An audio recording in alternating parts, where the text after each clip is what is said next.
పెట్టని పరీక్ష. దేశంలోని గ్రామాధికారులందరికీ రాజుగారి వద్ద నుంచి ఒక ఫర్మానా వచ్చింది.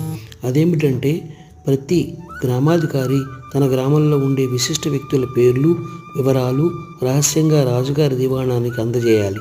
గ్రామంలో ఉండే పండితులు, కవులు, గాయకులు, శిల్పులు, వీరులు మొదలైన వారి పేర్లను జాబితాలో చేర్చవచ్చు. రాజుగారి ఫర్మానా చేతపట్టుకుని దివాణా నుంచి ఒక అధికారి ప్రతి గ్రామము తిరుగుతూ పాపన్న ఉండే గ్రామంలోని గ్రామాధికారి వద్దకు కూడా వచ్చాడు. గ్రామాధికారి తమ గ్రామంలో ఉన్న ఒక కవి, ఒక శిల్పి, ఒక గాయకుడు, 2 వీరులు వీరి పేర్లను జాబితాలో వేసి ఆఖరున 6వ పేరు కింద పరోపకారి పాపన్న పేరు కూడా చేర్చాడు. అధికారి జాబితా తీసుకుని వెళ్ళిపోయిన వారం రోజులకు గ్రామాధికారికి దివాణా నుంచి ఒక తాకీదు వచ్చింది. జాబితాలో చేర్చిన 6గురికి గ్రామాధికారి నిరూపణ పత్రాలిచ్చి వచ్చే నవి మధ్యాహ్నంలోగా వారిని ఆస్థానానికి పంపాలి. గ్రామాధికారి 6గురిని పిలిపించి రాజుగారి తాకీదు వినిపించి, మీకందరికీ రాజుగారు ఏదో సన్మానం చేసేటట్టు కనబడుతుంది కనుక మీరందరూ బయలుదేరి వెళ్ళండి అన్నాడు. వాళ్ళంతా ప్రత్యేకతలు గలవాళ్ళు, నన్నెందుకు పొమ్మంటారు స్వామి, నేను ఎందులోనూ ప్రముఖుణ్ణి కానే, నా మూలంగా గ్రామానికి అప్రతిష్ట వస్తుందో ఏమో అన్నాడు పాపన్న. అదేమీ ఉండదు, నిన్ను గురించి నిజం తెలుసుకునే రాజుగారు ఆహ్వానాన్ని తిరస్కరించడం నేరమవుతుంది, వెళ్ళిరా అన్నాడు గ్రామాధికారి. పాపన్న విధిలేక ఒప్పుకున్నాడు. గ్రామం నుంచి రాయసానికి 4 రోజుల ప్రయాణం. 6గురు వీలుని బట్టి మజిలీలు చేస్తూ నవమి నాటి ఉదయానికి రాజధాని సమీపాన గల గ్రామానికి చేరుకున్నారు. అవాంతరాలు రాకుండా ఉంటే మధ్యాహ్నం లోపల రాజుగారింటికి చేరుకోవచ్చు. వాళ్ళు కొంత దూరం వచ్చేసరికి ఒక కాలువ అడ్డు వచ్చింది. కాలువను దాటడానికి ఒక తాటి బొండు గట్లకు అడ్డంగా వేసి ఉన్నది. వాళ్ళు అక్కడికి వచ్చేసరికి దాని మీదుగా దాటడం చేతగాక ఒక ముసలిది, 3 పిల్లలు చిక్కులు పడి ఉన్నారు. అటుగా వచ్చిన 6గురిని చూసి ముసలిది, బాబు, నన్ను ఈ పసివాళ్లను అవతలికి దాటింతురు, తాటిబొండు మీదుగా నడవడానికి భయంగా ఉన్నది, కాలువ చూడబోతే లోతు అన్నది. పాపన్న ముఠాలో వాళ్ళు వెనక నుంచి ఇంకెవరైనా వచ్చి దాటిస్తారులే, మేము తొందరగా వెళ్ళాలి అంటూ ఒకరొకరే తాటిబొండు మీదుగా కాలువ దాటి అవతలకు వెళ్ళారు.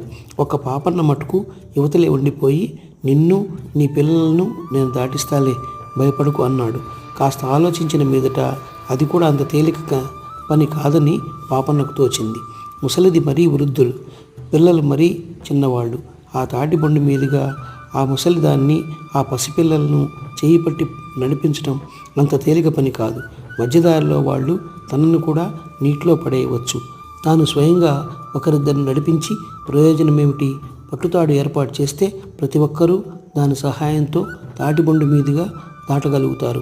ఈ మాట అనుకుని పాపన్న తన మూట ఒడ్డున పెట్టి అక్కడ పాతడానికి కొంచెకర్ర కోసం వెతకసాగాడు.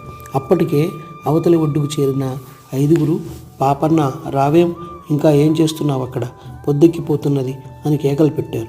మీరు నడుస్తూ ఉండండి, నేను వచ్చి కలుసుకుంటాను అన్నాడు పాపన్న. నీవెప్పుడు ఇంతేలే, ఇంత దూరం మనతో కలిసి వచ్చాడు, అదే విశేషం అనుకుని మిగతా 5గురు గబగబా ముందుకు సాగారు. కాలువ దగ్గర దిగబడిపోయిన పాపన్న 6 అడుగుల నిడువుగల 2 కర్రలు గట్టివి సంపాదించి కాలువ ఈ ఒడ్డున ఆ ఒడ్డున బాగా లోతుగా గట్టిగా పాతాడు. బలమైన మర్రి గోడలు తెచ్చి వాటిని తాడుగా అమర్చి 2 గుంజలకు కట్టాడు. ఇప్పుడెంత పిరికి వాళ్ళైనా ఆ తాడు పట్టుకొని తాటు బొండు బదుగా కాలువను దాటి వెళ్ళం.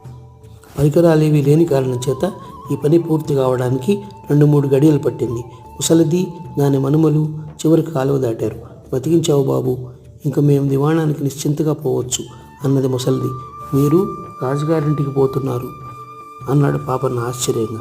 అవును నాయన, రాజుగారి పుట్టినరోజు పండుగ కదా, వీధి సాధలకు అన్నాలు పెడుతున్నారు, దానికే నా మనవళ్లతో సహా పోతున్నా అన్నది ముసలిది. నేను అక్కడికే పోతున్నా, అందరము కలిసే పోదాం అన్నాడు పాపన్న. అయితే నడక చురుగ్గా సాగలేదు. అందరికన్నా చిన్నపిల్లవాడు, కాళ్ళు నొప్పి పెడుతున్నాయని నడవలేనని అన్నాడు. ముసలిది వాడిని ఎత్తుకొని బొత్తిగా నడవలేకపోయింది. అందుచేత పాపన్న వాడిని తానే ఎత్తుకొని నడిపించాడు. పాపన్న దివాణానికి చేరుకునేసరికి మధ్యాహ్నం కొంచెం దాటింది. పాపన్న భోజనశాల దగ్గర ముసలిదాన్ని, పిల్లలను వదిలి అతిథులు ప్రవేశించే ద్వారం వద్దకు వెళ్ళాడు. అతనితో వచ్చిన 5గురు మధ్యాహ్నానికి ముందే చేరుకున్నప్పటికీ వారికి ప్రవేశం దొరకలేదు. వారు ఇంకా బయటే ఉన్నారు. మంత్రి గారు వాళ్ళని అడిగి ఫలాని గ్రామం నుంచి వస్తున్నట్టు తెలుసుకుని జాబితా ప్రకారం మీరు 6గురు కదా, 6వ ఏడి అన్నాడు. అతను దారిలో లేనిపోని పనులేవో మీద వేసుకొని వెనకబడిపోయాడు అన్నారు వాళ్ళు. అతను కూడా రానివ్వండి, అందరూ లోపలికి పోవచ్చు. పాపన్న కనిపించగానే వాళ్ళ 5గురు అతని పైన విరుచుకుపడ్డారు. నీ మూలంగా మేము బయటే ఉండిపోయాం. మాకన్నా ఎంతో ఆలస్యంగా వచ్చిన జట్లని లోపలికి వెళ్ళిపోయాయి. నువ్వు మన గ్రామానికి ఉన్న పరువు కాస్త తీసేశావు అన్నారు వాళ్ళు. అందుకే నేను రాను మొర్రో అన్నాడు పాపన్న. 6గురు కలిసి మంత్రి గారి వద్దకు వెళ్ళారు. మంత్రి గారు వాళ్ళు తెచ్చిన నిరూపణ పత్రాలు పరిశీలించి వారు ఆలస్యంగా రావడానికి కారణం అడిగారు. అయ్యా, తప్పు నాదే. మీరు 5గురు సమయానికే వచ్చారు.